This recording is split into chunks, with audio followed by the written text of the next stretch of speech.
পাক প্রতিরক্ষা মন্ত্রী বলছেন কলকাতাকে আক্রমণ করব, তারপরেও রাজ্যে এসে এ বিষয়ে নীরব। পদ ছাড়ুন প্রধানমন্ত্রী। বেথুয়া ডহরির সভা থেকে এইভাবেই হুঙ্কার আজ মুখ্যমন্ত্রীর। আগেও বারবার ভারতীয় সেনাকে অপমান করেছেন।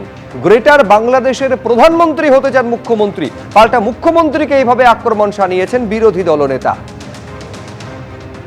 পাকিস্তানের ডিফেন্স মিনিস্টার যখন বলে কলকাতাকে টার্গেট করব, কলকাতাকে অ্যাটাক করব, সেই কথাটা নরেন্দ্র মোদী কেন বাংলায় এসে কালকে বললেন না যে উইল টেক স্ট্রং অ্যাকশন? মুখ চুপ করে বসেছিলেন। তার কারণ ব্লুপ্রিন্ট রেডি, আর একটা ফাইল দাও ইলেকশন আগে।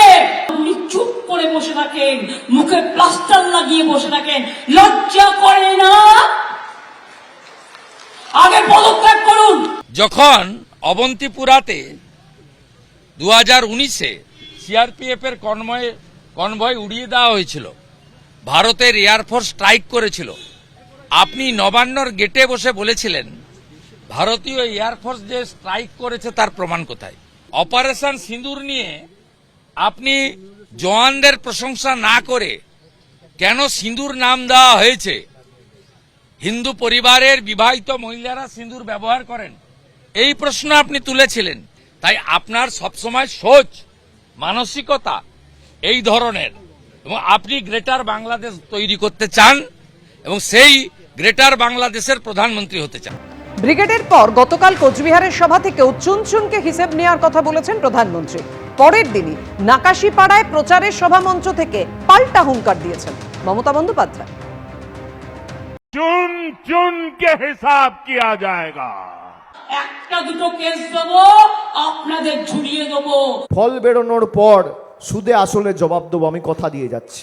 মাননীয় প্রধানমন্ত্রী এসেছিলেন যখন ব্রিগেডে, এক প্রকার পরিষ্কার বলে দিয়েছেন, হিসাবের কথাও বলে গেছেন। তো হিসাব শুরু হবে, প্রধানমন্ত্রী নিজে নেতৃত্ব দিচ্ছেন।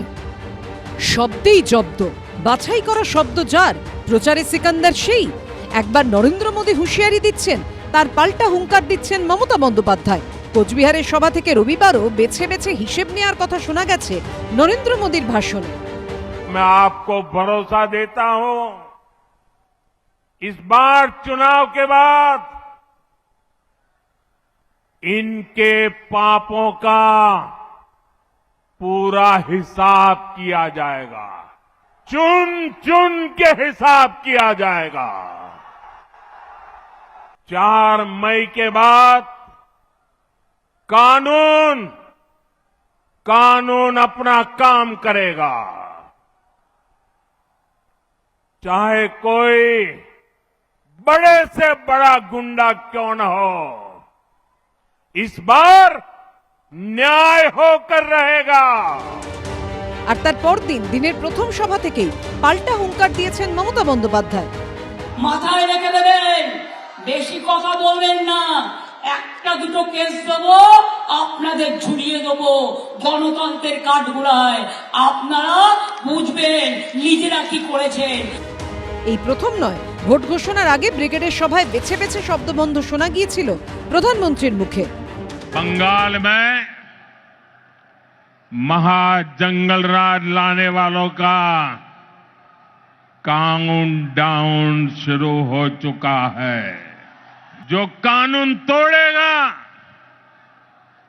जो अत्याचार करेगा, टीएमसी के किसी अत्याचारी को छोड़ा नहीं जाएगा। चुन चुन के हिसाब लिया जाएगा। আমি ওনাকে বলি, দেশকে আপনি কি করে রক্ষা করবেন? আপনার মুখে এটা শোভা পায় না। সোমবার জলঙ্গির প্রচার থেকে হুঙ্কার ছুড়েছেন অভিষেক বন্দ্যোপাধ্যায়। যারা দাপাদাপি করে বেড়াচ্ছে, হম্বিতম্বি করে বেড়াচ্ছে, আর 28 দিন দাঁতে দাঁত চিপে কষ্ট হলেও সহ্য করুন আর 28টা দিন। তো ফল ঘোষণা অবধি দাঁতে দাঁত চিপে কষ্ট হলেও আপনারা অপেক্ষা করুন। ফল বেরোনোর পর সুদে আসলে জবাব দেবো, আমি কথা দিয়ে যাচ্ছি। সুদে আসলে জবাব দেবো। শেষ অবধি ভোটাররা কি বললেন তা বোঝা যাবে চৌঠা মে। আশাবুল হোসেন ও রাজীব চৌধুরীর রিপোর্ট, এবিপি আনন্দ। বেথুয়াডহরির সভা থেকে মহিলা ভোটারদের উদ্দেশ্য করে মমতা বন্দ্যোপাধ্যায় বলেন, মা বোনেদের বলবো কেন্দ্রীয় বাহিনী যদি ভোট দিতে আটকায় তাহলে ঝাড়ু হাতে নিন, ঝাড়ু দিয়ে মেয়েরা রাস্তা পরিষ্কার করতে করতে যাবেন, ভোট দিয়ে তারপর প্রতিবাদ করবেন। দেখুন, সিআরপিএফ জোর করে ঢুকলেও মাথায় রাখবেন আপনারা পাহারা দেবেন। আমি মা বোনদের বলবো, যদি কোনো বর্ডারে বা কোনো এলাকায় ওই সেন্ট্রাল পুলিশ ফোর্স আর এখন যারা আমাদের আছে তাদের সাথে নিয়ে যদি আপনার গ্রাম আটকায়, কি করবেন? জগন্নাথ ধাম জানেন তো, আমি তৈরি করেছি, সারা বাংলায় আছে। জগন্নাথ দেবের রথযাত্রার আগে, এমনকি ইস্কনের রথে আমি যাই,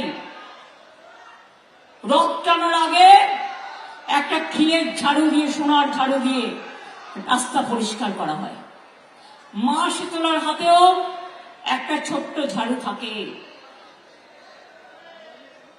যদি ভোট আটকায়, মেয়েরা একটা করে খিলের ঝাড়ু রাখুন, রাস্তা পরিষ্কার করবে।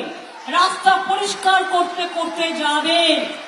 আইটিবিটির ডিজি এসছিল, বিএসএফ এর ডিজি, তারা সব বলেছে মেয়েদেরও শরীর চেক করা হবে। এত সস্তা, মেয়েদের গায়ে হাত দিলে ভোটটা দেবেন, তারপরে যা প্রতিবাদ করার করবেন। আপনাকে গন্ডগোল পাকিয়ে দিয়ে আপনার ভোটটা নষ্ট করে দেওয়ার চেষ্টা করবে। উস্কানিমূলক কথাবার্তা, নির্বাচন কমিশনের উচিত মমতা বন্দ্যোপাধ্যায়ের বিরুদ্ধে এফআইআর করা, আক্রমণ শুভেন্দু অধিকারীর। উস্কানিমূলক কথাবার্তা, ইলেকশন কমিশনের উচিত রত্না চ্যাটার্জির বিরুদ্ধে যেরকম এফআইআর করেছেন এর বিরুদ্ধে এফআইআর হওয়া উচিত। আমার ভবানীপুরে 40,000 কেটেছে, বই গেছে, অর্থাৎ ভবানীপুরে ভোটারদের নাম বাদ দিয়ে আক্রমণ শানিয়েছেন মমতা বন্দ্যোপাধ্যায়। আমিও 8 তারিখে মনোনয়ন জমা দেব, ওরা রাজনৈতিক সৌজন্য দেখায়নি। আর কি বলেছেন মমতা বন্দ্যোপাধ্যায় দেখুন, ভবানীপুরে 40,000 কেটেছে, বই গেছে আমার, আমিও 8 তারিখে মনোনয়ন জমা দেব, ওরা রাজনৈতিক সৌজন্য দেখায়নি, ওরা 500 টাকা করে দিয়ে লোক নিয়ে এসেছিল, ভবানীপুরে মাত্র 16 জন ছিল, বাদ বাকি কাঁথি পটাশপুর থেকে নিয়ে গেছে, তোমার আমও যাবে, তোমাদের ছালাও যাবে, আক্রমণ শানালেন মমতা বন্দ্যোপাধ্যায়। আমার ভবানীপুরে 40,000 কেটেছে, তাতে আমার বয়ে গেছে, জেনে রাখবেন। আমি ওখানে মানুষের আশীর্বাদে, ভালোবাসায় 365 দিন থাকি। আমি বসন্তের কোকিল নই। কাজেই আমিও 8 তারিখে আমার নমিনেশন ফাইল করব। ওরা নমিনেশন ফাইল দিয়ে সামান্য রাজনৈতিক সৌজন্যতা দেখায়নি, 500 টাকা করে কিছু লোককে গেরুয়া পরে নিয়ে এসেছিল। লজ্জাও করেন, একটা লোক নেই। ভবানীপুরে মাত্র 16 জন ছিল, বাদ বাকি সব কাঁথি থেকে নিয়ে গেছে, পড়াশুর থেকে নিয়ে গেছে বাসে করে, এগিয়া থেকে নিয়ে গেছে বাসে করে। আমি বলি, শুনে রাখো, জবাব এবার তুমি পাবে, তোমার আমও যাবে, তোমাদের আমের ছালাও যাবে। ভালোই হয়েছে, তাহলে উনি এখানে এত খাটছেন কেন? ওনার যা দম্ভ নন্দীগ্রামেও হেরেছিলেন, এবার ভবানীপুরে হাঁটবেন, পাল্টা শুভেন্দু অধিকারী। তাহলে উনি ওখানে এত খাটছেন কেন? বিএলওদের নিয়ে মিটিং, বুথ সভাপতিদের নিয়ে মিটিং, হ্যাঁ, এত করার তো দরকার নেই। অমিত শাহজি প্রশাসনে ছিল, লোক লেগলিয়ে দিচ্ছেন, আমার ডোর ক্যাম্পেনিং এ পুলিশ ঢুকিয়ে দিচ্ছেন টি শার্ট পরে, এত কিছু তো করার নেই। অতি দম্বে অত লঙ্কা, অতি মানে চকৌরবা, এই দম্ভ নন্দীগ্রামে দেখিয়েছিলেন। আমার ছোট বোন নন্দীগ্রাম হেরেছেন, আর এবারে ভবানীপুরেও আপনি হারবেন। এবিপি আনন্দ, এগিয়ে থাকে, এগিয়ে রাখে।